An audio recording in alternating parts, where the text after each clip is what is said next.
What's going on, everybody? Tim from Tierfound Orbital. Prepare yourself for story time.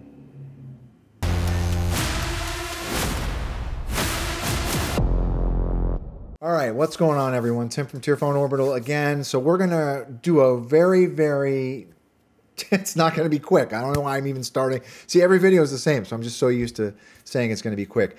This isn't going to be quick. I'm warning you right now. I'll put timestamps below so you can skip through the story time if you would like to, and you can just go straight to the install. But I do want to talk about some of the speed bumps that I ran into during this install, and there were a couple of them, and they were both very, well, one of them was very terrifying. So for me. So I do want to talk about what we went through, what I went through during the install, and then we'll do a quick demo and all that good stuff, right? So this was an install commission for an SPsabers Tusken Slayer. I was super stoked that the client, this was a first-time client, I was super stoked that the client wanted to send me their hilt to install it. I personally have never been a fan of Anakin's hilt. I've never been a fan of the skinny flex. So I had some judgments prior to going into this install, right? So, but yeah, I was super stoked to get this hilt in hand because it's a phenomenally made hilt, right? So client sends me their hilt. I get the hilt in hand and I start going through my regular process for doing a custom chassis.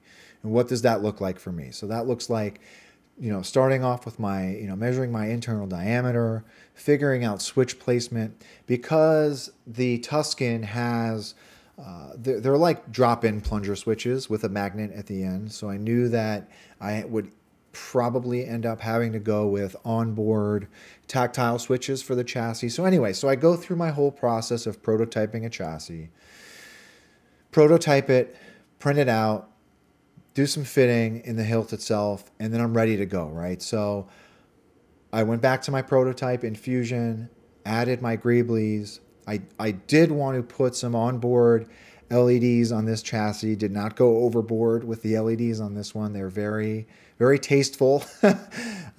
So I did all that, right? Just my typical design process. Printed this new final chassis off. And started with my install. Now, here's what happened, okay? And the lesson of this story should start off with, I've always known that when you start taking shortcuts, that's when it bites you in the ass. And this is exactly what happened during this install, right? So the chassis that I printed, so I printed off my chassis, was ready to go. I painted it. I usually do like a coat of Tamiya matte black on my chassis. So it was ready. It was like a micron too wide. So rather than thin out the chassis in Fusion and just print a new one, Tim got out his Dremel. No, God! No, God, please, no! No! No! No! And that's where the story ends. No, I'm kidding. So I got out my Dremel just to open up the inner diameter on this hilt a little bit. And yeah, got a little heavy-handed with my Dremel. And before I knew it, some of the chrome on this hilt was damaged. In other words, I'm fucked. In so many words, yes. Now, we're not talking about like a huge swath of chrome that was ruined on this hilt. Not to mention, by the way, working with chrome-plated brass, it's very difficult to not scratch a hilt during installation. And I try to do what I can to not make any scratches on a hilt because I want to return the client's property in the same way that I received it, right? Obviously, I mean, in a perfect world, that's what we do. So some of the chrome was damaged, and I'll probably post a picture right now of how much it was. It was a small section of chrome, but as soon as I saw this, my heart sank, broke out into a cold sweat. I mean, I was absolutely mortified. Oh, I'm so fucked. I was terrified that I damaged this client's property while it was in my possession. So my life as an installer flashed before my eyes. And I started scrambling and thinking about what I could do to remediate the situation, right? So I immediately, reached out to some other installers in the community, asking for, tips or support or ideas as to what I could do. Initially, right, my first thought was, okay, I damaged this hilt. It's my fault. I'm going to have to eat the cost, right? So I'll just purchase a new hilt. So I immediately went onto Shaun's SPsabers website to get a new Tusken, and they're sold out. So I had another anxiety attack and a panic attack, and then started scouring the threads, right? So the Tusken had just recently been shipped. So people were just now starting to get this hilt in hand. So nobody was selling it on the marketplace. Nobody was selling it on eBay. There were some older generation Watto's Tusken Slayers, but they're not the same, right? So I'm freaking out. I'm freaking out. I don't want to tell the client just yet because I want to make sure, before I report back to the client, I want to make sure I can go to them and say, I damaged your property. Here's what I've formulated. I formulated this plan to remediate the situation, right? So I wanted to make sure I had exhausted all of my options before I broke the news, right? So Shaun's sold out. I can't find them anywhere used. What's my next option? Okay, so this is chrome-plated brass. The chrome is damaged.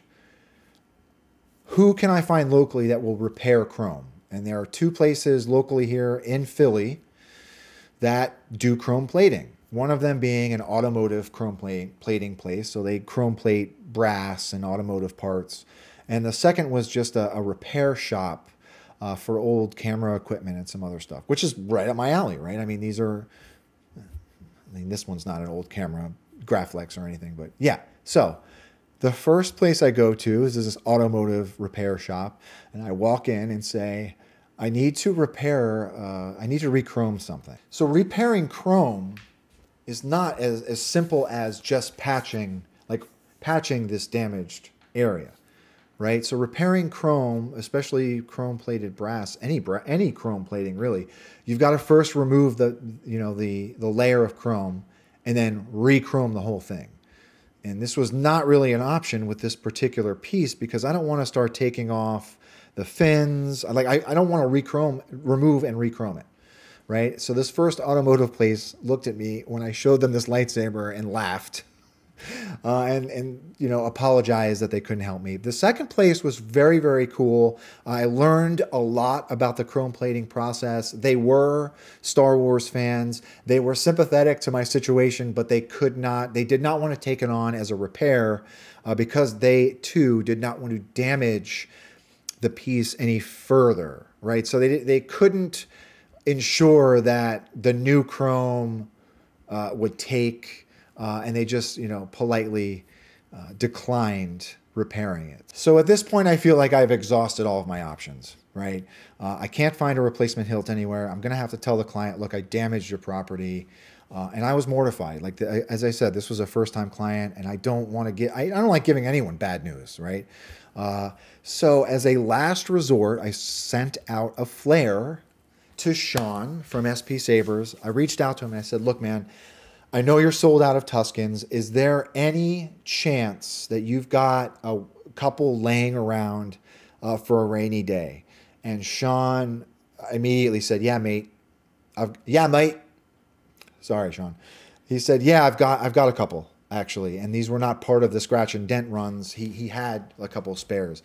And, I slept so much better that night after finding that out because now I had a viable solution to the client, right? So I immediately told Shaun, look, I'll buy it. Let's just get it sent out.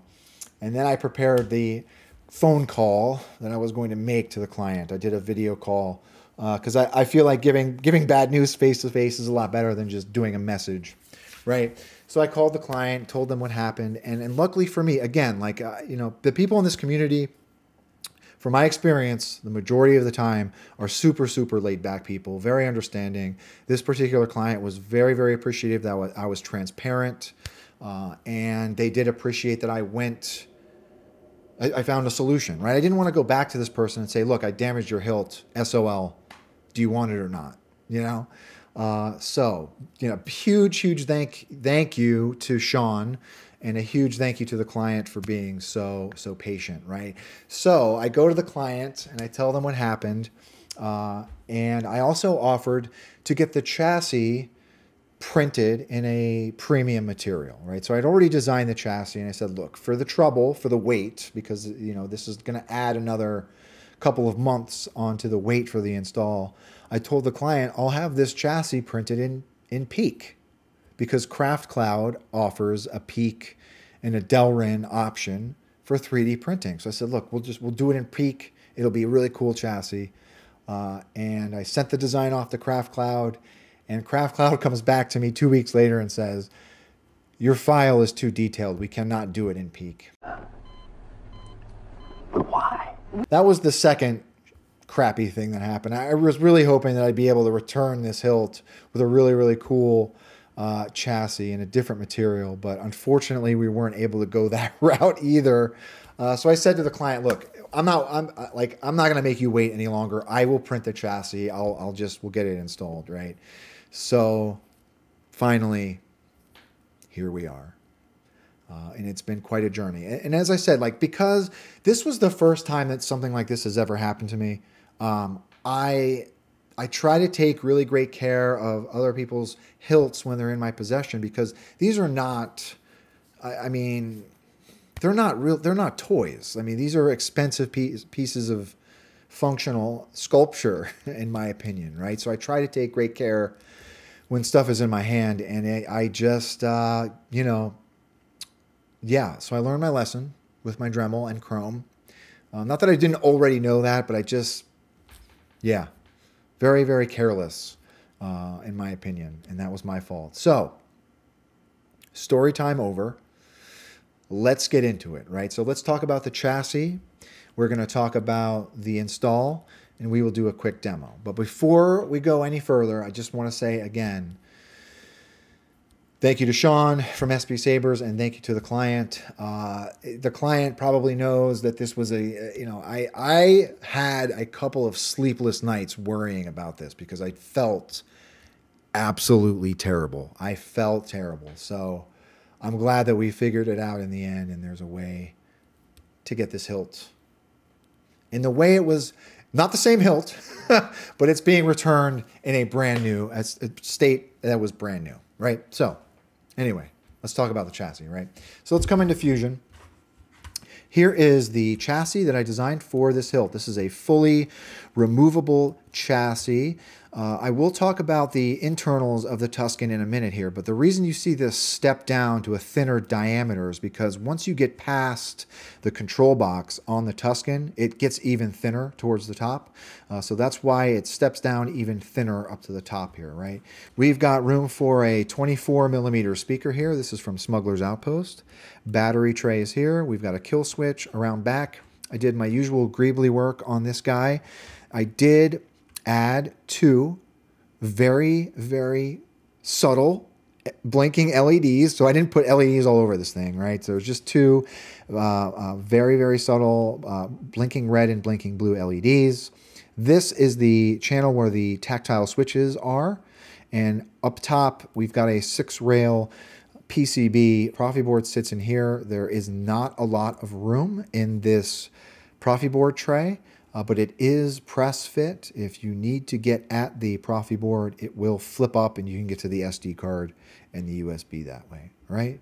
Nice and simple. So let's do a top down and we will talk about this hilt, okay? So here is the hilt. This is the Tusken Slayer from SPsabers. I really love this hilt. It's a phenomenal hilt. All chrome plated brass. It feels super premium, super hefty. The grip is super thin. Like, look, my giant gorilla hands, it looks very small in my hands, but this hilt, it's just a really nice hilt. And hey, guess what? Now I have one. Because the one I will probably end up keeping. Maybe I'll weather it. Maybe we'll do something crazy with it, right? So, control box, there are two plunger style switches with magnets that go in the control box. You have to put these in after the chassis is in. We'll go over that just in a moment. There's a red and a green LED lens. These are just dummy lenses here. I did create a separate chassis for the PCB emitter, as well as 2 separate neopixels that sit behind these lenses here, right? So the reason I did that is because initially I was going to do a 1-inch blade for this build. It does take a 1-inch blade, but the blade depth is very, very, very, very shallow. It's like just under an inch of blade depth if you keep the 1-inch blade. I talked to Jeremy from CCsabers during his, because I think we both got Tuskens around the same time, and we were like designing chassis, and he obviously installed his before I did because the guy's a machine. But he ended up doing a recessed PCB emitter down in this section, and once you step down from this blade holder, it goes down to like just over 7/8 of an inch. So you can get away with doing a 7/8 inch blade and get way more blade depth. So that's what Jeremy did. And initially I wasn't going to do that, but on second thought, I just prefer having more blade depth than not, right? Obviously. And the client was okay with that. The client did have a 7/8 inch blade. So that's what I ended up doing, but I was also able to keep, it's shallow just enough so that those 2 neopixels sit behind those lenses, right? So let's come back down. So we'll go over how to use this guy really, really quickly. Okay, so pommel unscrews. Here is the chassis. Okay, so you want to take your chassis. Obviously, spring side is your negative. Place the battery in the tray. I don't like sand. So that was already on. Here's those 2 red and blue blinking LEDs. Those will time out after 30 seconds. Once you get your battery in, so this chassis only goes in one way, right? So there is a channel that goes around down the length of the chassis. You want to line that up. I utilize the screw for the cover tech to act as a chassis guide, okay? So you slide your chassis all the way in until it stops. Then screw your pommel on. Yeah, the machining is really, really nice on this too. God, it's a phenomenal hilt. So then you've got your 2 switches, okay? So these are magnetized switches. I did have to extend these a little bit, right? So I did add some 2 more disc magnets to make them a little bit longer to hit that chassis. And you pop those 2 in. You're ready to go. Let's come down here. So each blade config, at the client's request, I put a bunch of Anakin fonts on here. There are there's some different ones. There's some Vader ones on here, but each blade config has a different timed animation for those neopixels, right? I also created a custom blade plug for this build because the blade plug that SPsabers ships with is just like a blank, but this is for that 1-inch hole, right? So because we stepped down to a 7/8 inch, and because I had to create a spacer for the blade, right? I created a 7/8 inch custom blade plug for this guy. Twist to activate and deactivate is on. Let's put a blade in it. Don't mind the fingerprints. I don't have my gloves with me. So to put your blade in, right? So I did create a spacer for the blade. So you just want to kind of carefully set it in there. Make sure your set screw is loose.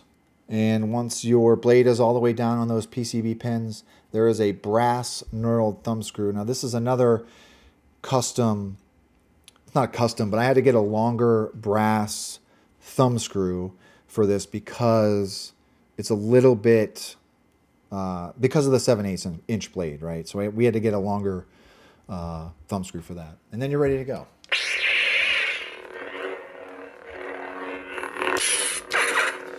Aux. So there's those two switches. The top is main, bottom is aux. Let's see what else we got on here. Lord Vader.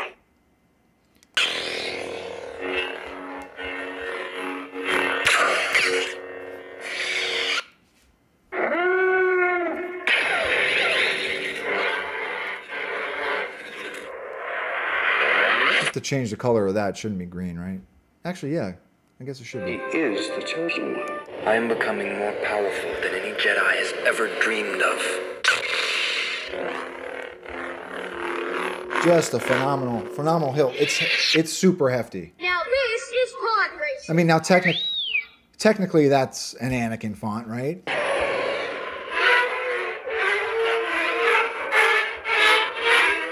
That's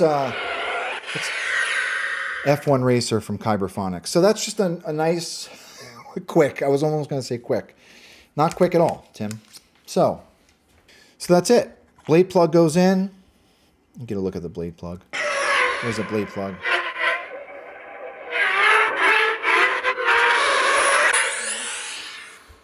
And that's it. Just like that. The journey is over. So I know this was a long one. I do want to reiterate how much I appreciate the client for their patience and understanding. Do want to give a shout out to Shaun again for helping me out with getting me a Tusken, a brand new Tusken. I'm sure that doesn't happen often, but I appreciate it a lot. And I do want to also say thank you to the people in the community that gave me some support and guidance through this. You know who you are, so thank you very much for that. You know, I like that. We're all doing this for the same reasons, right? Like I just like, we just like building cool stuff and building cool lightsabers, and when you know, networking with people and, you know, the community as a whole has always been super helpful to me. So thank you to everybody. You know who you are, and I think that's it, right? So thanks for sticking around. I know this was a very long one. But people were wondering, where is that Tusken, Tim? What's going on with that Tusken? And I'm just happy that we're finally there and we're ready to go, right? So thanks for watching, everybody. And with that being said, may the Tusken be with you always. Thanks for watching, everyone. Later.